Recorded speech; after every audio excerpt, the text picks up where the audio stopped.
Vamos transformar o litoral nordestino e trazer muito desenvolvimento. রিফারি মনে হয় নিশ্চিত চোর। Easy handball, easy penalty, easy goal দিল না। কাঁদো কাঁদো ব্রাজিল ভক্তরা। ব্রাজিলের ক্লাব ফ্লুমিনেন্সেকে কেমন করে হারিয়ে দুর্নীতি করে ফাইনালে গেল আর্জেন্টিনার সিএলসি।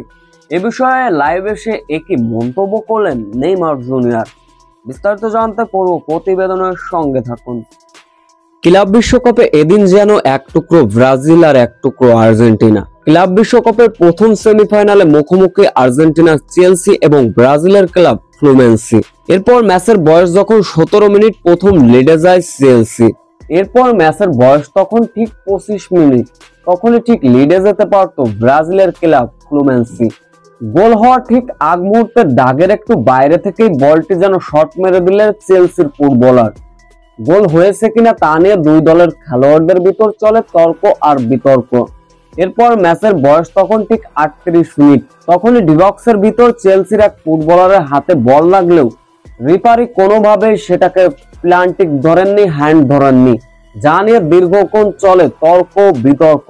তবে রিফারির দুর্নীতিতে সেটাকে প্লান্টি বলে গণনা করলো না মাঠে থাকা রিফারি। এই ভুল দুটো হয়তো রিফারি ধরলেই হয়তো গল্পটা অন্যরকম হতে পারতো ব্রাজিলের ক্লাবের।